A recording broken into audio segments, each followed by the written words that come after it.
Marcus is sitting on the toilet at 7:14 in the morning in a pair of gym shorts, scrolling his brokerage app while his coffee gets cold.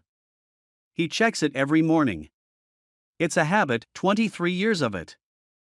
This morning, the number on the screen has a comma that wasn't there yesterday. 7 figures.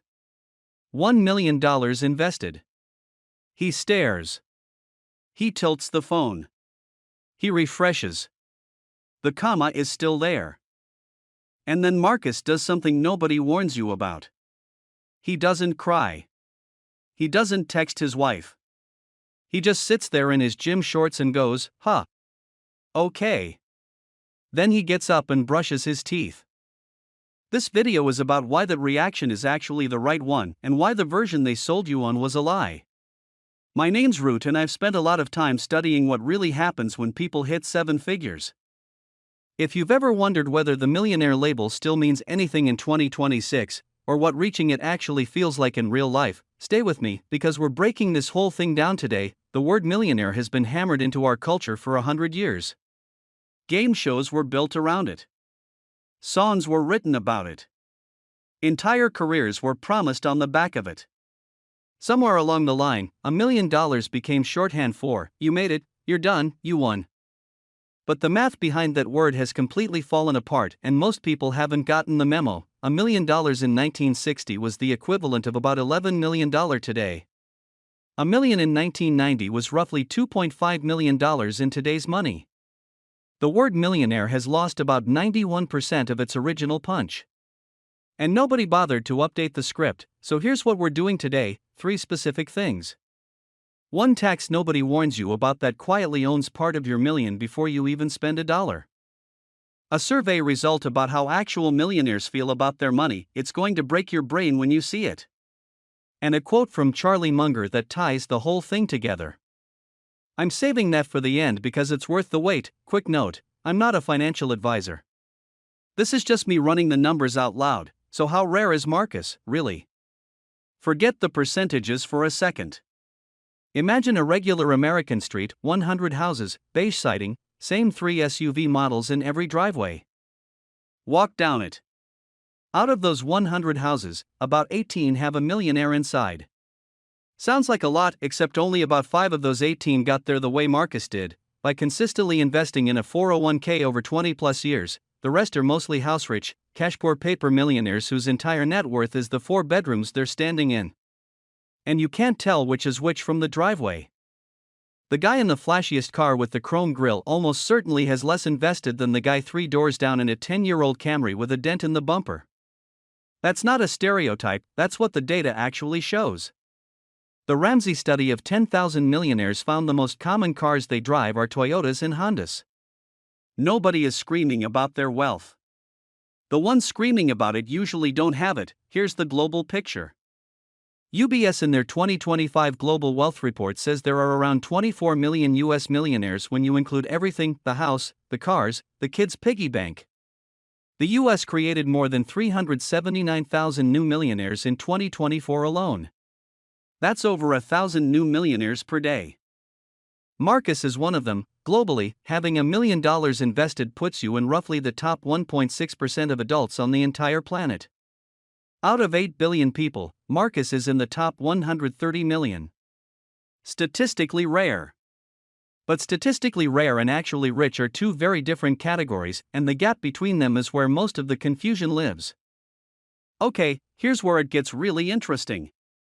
And by interesting I mean kind of brutal, because most people, when they fantasize about hitting $1 million, picture themselves living off the income. Sipping coffee. Doing nothing. Watching the dividends roll in. Let me show you what the dividends actually look like. Marcus's million is parked in a basic SP 500 index fund.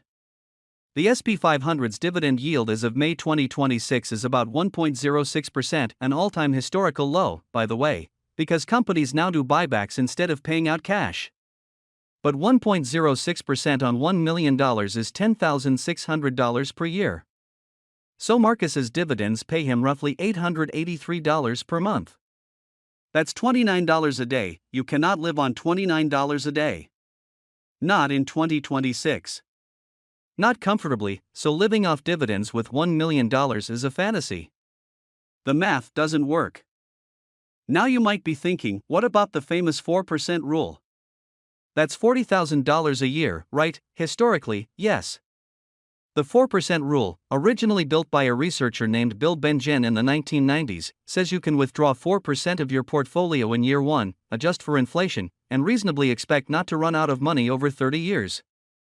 But modern numbers have shifted. Morningstar currently puts it at 3.9% for 2026.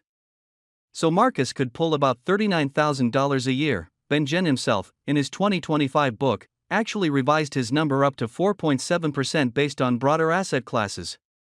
So the realistic range is $39,000 to $47,000 a year depending on whose model you believe. Let me put $39,000 in context. The average Social Security check in 2026 is about $2,081 a month, roughly $25,000 a year. So Marcus's $1 million portfolio, on the conservative end, pays him about 1.6 times what the average retiree gets from Social Security. A comfortable supplement. Not Beverly Hills. And here's the kicker. $39,000 a year is right around the federal poverty line for a family of 4, which is a wild sentence to write. Marcus's 7-figure portfolio, withdrawn responsibly, generates an income that the federal government considers borderline poor for a small household, so if Marcus wants to quit his job tomorrow on this number alone, he can. He just has to live like he's broke to do it. Now, here's the first open loop I promised. Because we've been saying Marcus has $1 million this whole time, like it's actually a full million. It isn't. Most of Marcus's million is sitting in a traditional 401k, which means the IRS has been a silent roommate in that account for 23 years and is about to hand him the invoice on move-out day. When Marcus pulls that money out in retirement, every single dollar is taxed as ordinary income at a blended rate of around 25%.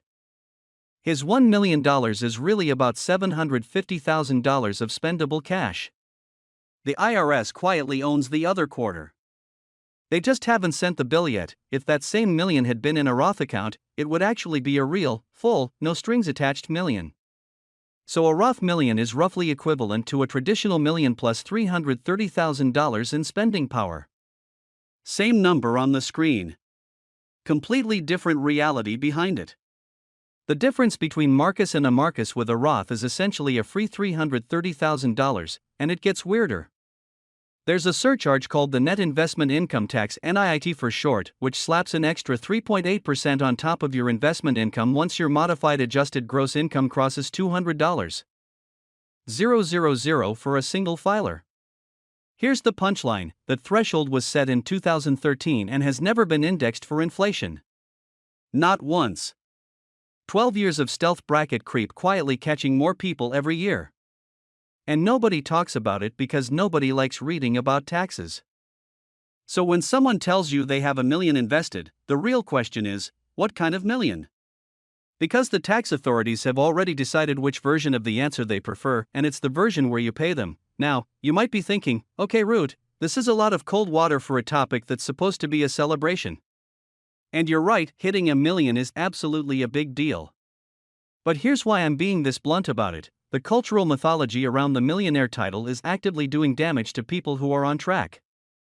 They hit the number. They feel cheated. And then they make bad decisions out of that feeling, chasing higher returns, gambling on options, swinging for $2 million because $1 million didn't feel like enough.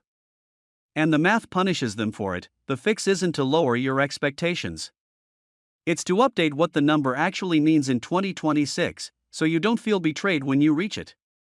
Here's the second open loop I promised, and this is the part that breaks people's brains. Northwestern Mutual ran a survey in 2025 called the Planning and Progress Study. They asked actual U.S. millionaires, people with $1 million plus in investable assets, whether they considered themselves wealthy. The answer was no. 64% of them, almost 2 out of every 3, said they did not feel wealthy. Millionaires are the minority. Most millionaires reject the wealthy label entirely. And it's not just modesty. Schwab runs an annual survey called the Modern Wealth Survey. In 2025, the average American said it now takes $2.3 million to be considered wealthy. In San Francisco, the number is $4.4 million. In Southern California, $3.4 million. So wealthy is no longer a million. Wealthy is roughly 2.3 of them. Empower's 2025 data goes even further. Americans on average said they'd need $5.3 million to feel financially successful. Read that again. $5.3 million. The number we've all been chasing as the finish line is now barely a fifth of what the average person says they actually need to feel like they made it. Your brain is honestly the worst friend at a party. You finally hit your number and it leans over and whispers, "Cool, but have you seen what Dave has?" That's hedonic adaptation. A psychology professor at Wharton named Matt Killingsworth proved in 2023 that for most people, happiness keeps climbing with income. There's no magic plateau where you stop wanting more. Whatever your number is, you're going to crave a bigger number once you hit it. And this isn't because millionaires are ungrateful or broken. It's that the surrounding cost of life quietly leveled up to meet them. The bar moved. The number didn't. Okay, now we're at the Munger quote. This is the most important part. Charlie Munger, Warren Buffett's longtime business partner, said, "The first $100,000 is the hardest dollar you'll ever earn, and you have to do whatever it takes to get there. Walk everywhere. Skip the luxuries. Because after that, the snowball starts rolling on its own, adjusted for inflation." Munger's $100,000 benchmark today is more like $200,000 to $300,000. But the principle is identical. Once you have real capital, the math changes entirely. Look at what just happened to Marcus. He took 23 years to build his first million. That's the median timeline. The Ramsey National Study of Millionaires found, across 10,000 respondents, that most people take 25 to 30 years to get there. Only 5% reach it in under 10. But here's where it gets almost ridiculous. There's a concept in finance called the rule of 72.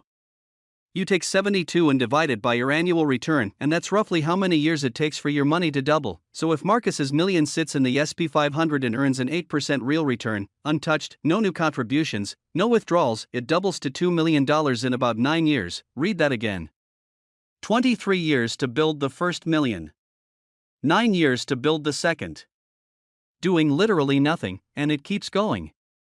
From $2 million to $4 million, another 9 years. From $4 million to $8 million, same 9 years. The math becomes almost insulting. You spend most of your adult life pushing a snowball uphill. And the second you crest the ridge, it starts rolling on its own and gathering more weight than you ever added by hand. Compounding is the only worker in America who shows up early, never asks for a raise, and somehow gets more productive the longer you ignore him. The first million is the down payment on freedom from grinding. The second one is when you start noticing the grinding has become optional.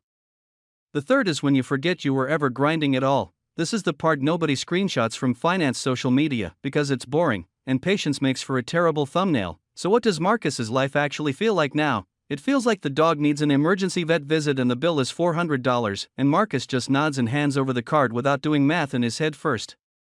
It feels like his mom calls and says her water heater died and she needs $1,800, and Marcus Venmos it before she finishes the sentence. It feels like booking a flight without checking the account balance first. It feels like his kid asks about going to a slightly better college and Marcus doesn't immediately flinch. It feels like the 2 a.m. version of his brain, the one that used to wake him up doing mortgage math, has finally gone quiet. Not gone. Just quiet. Because there's a buffer underneath him now that didn't used to exist. It also feels like nothing changed. He still drives the same Camry. He still buys the same generic cereal. He still mows his own lawn on Saturdays. To anyone looking from outside, Marcus's life looks identical to 5 years ago. The shift is entirely internal. The shift is that the voice in his head saying "what if something goes wrong" has finally been outvoted by the voice saying "you can probably handle it." That's it. That's the whole thing. So practically, what should actually change once you cross the line? Marcus needs a few things now that he didn't need before. He needs an umbrella liability insurance policy. $1 million umbrella runs about $200 to $400 a year and is a giant, cheap shield against lawsuits. Once you have assets worth suing for, you become a target. He needs estate documents, a will, a trust if he has kids, powers of attorney. Boring paperwork nobody wants to deal with at 25, but genuinely important once you're past $1 million. he needs to start thinking seriously about asset allocation. Sequence of returns risk becomes real at this stage. A 30% market drop in year 1 of retirement, on top of withdrawals, can take years to recover from. Bonds stop being boring and start being insurance. But here's what should not change: his lifestyle. The Ramsey study found 94% of millionaires live on less than they make. The biggest mistake at this stage isn't a bad investment. It's lifestyle inflation. The second your spending catches up to your portfolio, the freedom you've been building gets quietly repossessed. So let me give you the actual answer to the title of this video. Here is exactly what it's like to reach $1 million invested in 2026. You feel safe, not rich. You stop doing 2 a.m. math about money you don't have, and you start doing different math about money you do. You stop flinching at small expenses. You start automatically saying yes to things you used to say maybe to. You're surprised by how unceremonial the moment is. You thought you'd cry. You didn't. You're also surprised by how nobody around you notices, because you didn't change. Your car didn't change. Your house didn't change. The only thing that changed is a number on a screen that you happen to know about. The cultural milestone you've been chasing your whole adult life happens, and the world doesn't acknowledge it. You acknowledge it. Maybe your spouse acknowledges it. That's the entire ceremony. You realize the second million is going to take a fraction of the time the first one took, and you'll barely notice it happening. You realize the prize wasn't actually the number. The prize was the moment your money started earning more in a year than you do, and you got to keep your job anyway because you like what you do, and now you do it without the fear. Marcus put his phone down. He didn't text his wife. He didn't post about it. He made himself a piece of toast, finished his coffee, and went to a 9 a.m. meeting because he had a deadline that afternoon. That's what hitting $1 million looks like in real life. A piece of toast and a deadline, and honestly, that's a much better version than the one they sold you on. If this gave you a different way to think about the milestone, drop a like. I'll see you in the next one.